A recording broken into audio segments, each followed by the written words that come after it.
ஒரு டாக்டர் இருக்காருன்னா நாம் எப்போ அவரை பற்றி யோசிப்போம்? இப்போ நமக்கு ஏதாவது உடம்பு சரியில்லை அப்படின்னா அவரை யோசிப்போம், அவர் ஞாபகம் வரும்.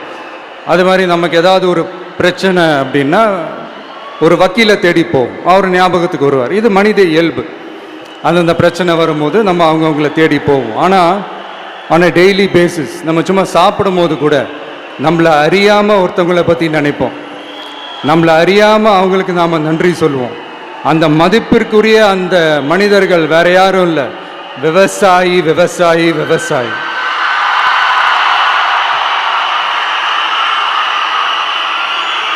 அவங்க பார்க்கறதுக்கு வேணா சாதாரணமாக இருப்பாங்க, ஆனால் அவங்க சாதாரணமான மனிதர்கள்லாம் கிடையாது. இந்த உலகத்தையும் மனிதர்களையும் படைச்சது கடவுள்னு சொல்லுவாங்க, ஆனால் அந்த கடவுளுக்கே படையல் போடுற உயர்ந்த மனிதர்கள் தான் நம்ம விவசாயிகள்.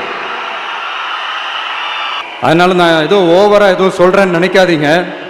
எனக்கு இந்த அடுத்த ஜென்மம் மறுபிறவியை பற்றியெல்லாம் எனக்கு தெரியாது. அது உண்மை அப்படின்னா அடுத்த ஜென்மத்தில் நான் ஒரு விவசாயி குடும்பத்தில் பிறக்கணும்னு ஆசைப்படுறேன்.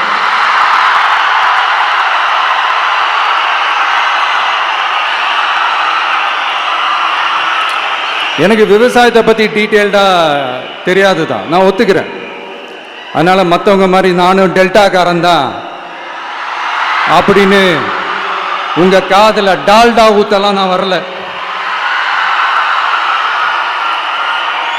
எனக்கு விவசாயத்தை பற்றி டீட்டெயில்டாக தெரியலனா கூட அவங்க படுற கஷ்டங்களை பற்றி எனக்கு நல்லாவே தெரியும்.